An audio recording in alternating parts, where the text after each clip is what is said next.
Hi, Paul Gorney from Luxury Living in Chicago.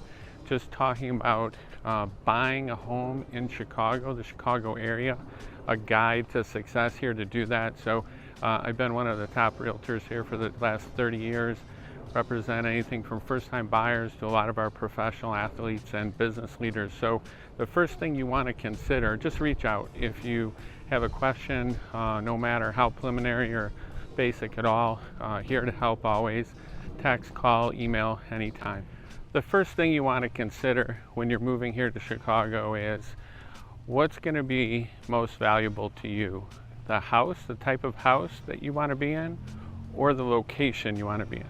When people are moving to Chicago, one of the most basic first things to consider is where you're moving from. Is the market a more expensive market or a less expensive market? Because typically what will come into play if it's a less expensive market you're coming from and prices are higher here, it's going to be, house versus location a lot of times. So if you are coming from an equal place or have a solid budget where price is not really a big obstacle, then there's plenty of great options. But let's talk about if most people price is going to be a big consideration, and location versus the type of home. So if you want to be close to the downtown area, the surrounding areas like Lincoln Park, Lakeview, River North, South Loop, Bucktown, Wicker Park, all these types, Lakeview, these types of areas have pretty good prices on single family homes. They're fairly expensive, and if you go out further away from the downtown area, then you're going to have areas that you get more for your money, have a longer commute. Many times, a big factor is whether or not people will commute to work out of the home, have to get to O'Hare, these types of things. But bottom line is, it's a big factor, house versus area, and just help some people that pretty much did a complete circle. Just help some people that pretty much did a complete circle where they looked really in the heart of the city. They had a big budget, very expensive home, but it was really location, proximity to work, kids' schools, all these things coming into play. And they said, no, we really want to be, in a more suburban location. The North Shore of Chicago, finding a home in Chicago is great. Finding a home on the North Shore of Chicago is another big popular destination, many times for people that want to be close to the city. So we went, kind of exhausted all options on the North Shore, came very close, and then ultimately swooped all the way back around, and they ended up in the heart of the city. So it's definitely a bit of a winding road sometimes for people, regardless of price. It's just family situation, preferences, closeness to work. But as I said, the location is critical, and with that comes schools for people that are interested in schools. Over the last 30 years, one thing that is very clear is the people that you work with as far as representing you on the real estate transaction, the realtor, the attorney, and the lender too, many times can give you options or take away options that you'd otherwise have. So these are really important factors. So getting into this, looking in some of these areas that may be kind of on the fringe as far as getting a place that you want for the price range you want, can mean networking, getting off-market listings, having a lender or a realtor that has a relationship with a home seller or a realtor representing a home seller. These factors, just the nitty-gritty stuff, comes into play pretty hard when you're really getting down to it and really trying to accomplish something and get what you want. So very important factors.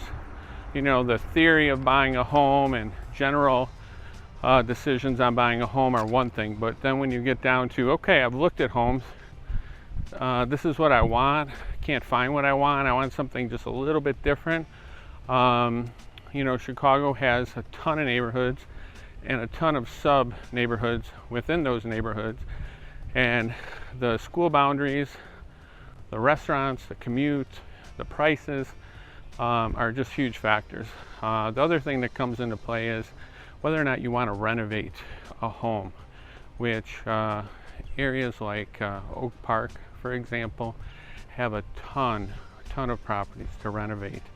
So this can be a real popular option for people that want to do something like that. And there's areas of the city that still have a lot of good renovation potential that can get you into an area that you like, possibly with the schools you want, and that you wouldn't be able to do otherwise. So second thing is new construction homes. So these homes are very hot in the market right now. Many of them sell off market. Many of them will be snapped up quickly.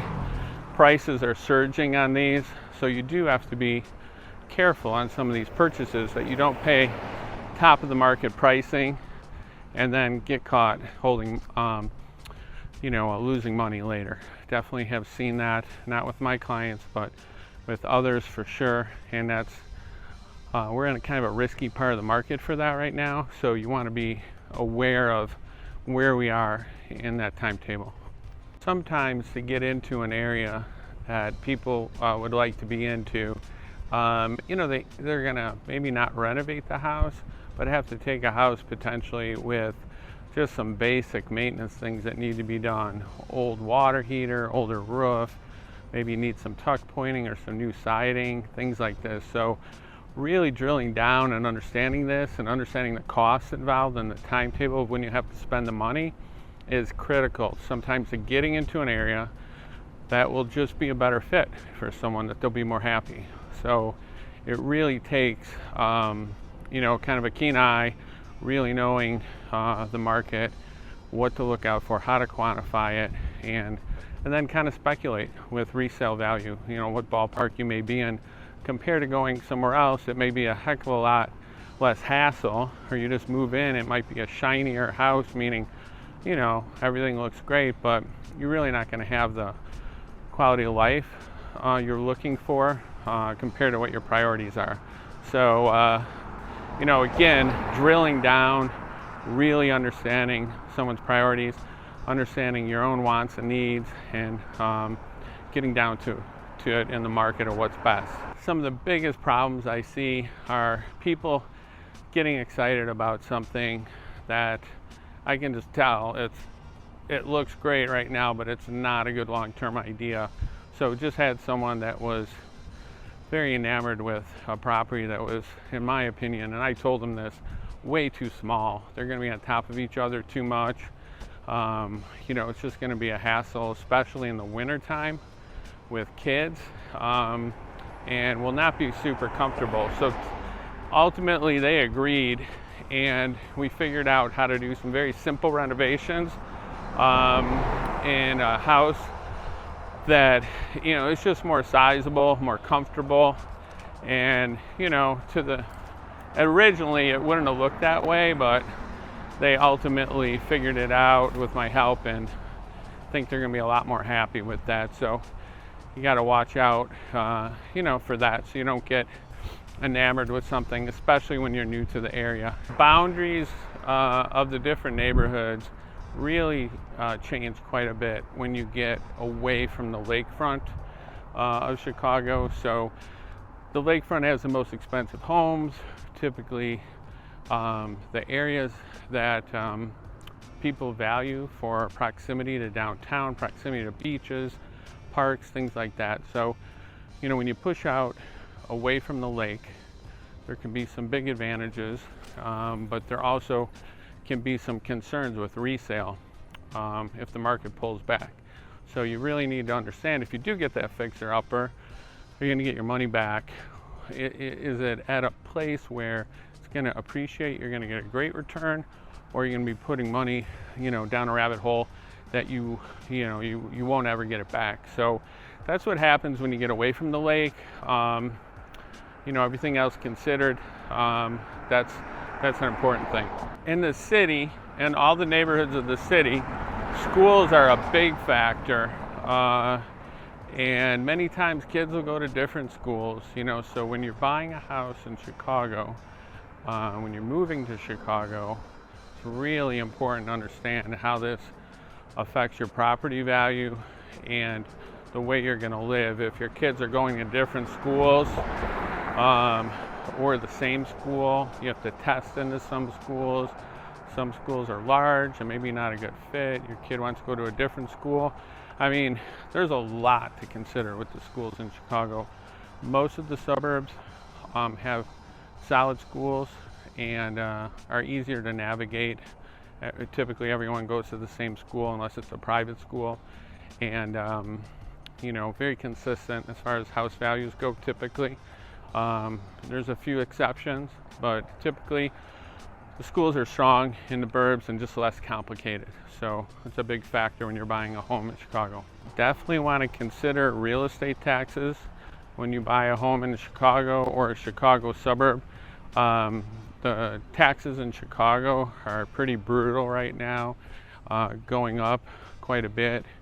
Suburbs are going up too, but many times not quite as dramatic, and a little more predictable in the suburbs.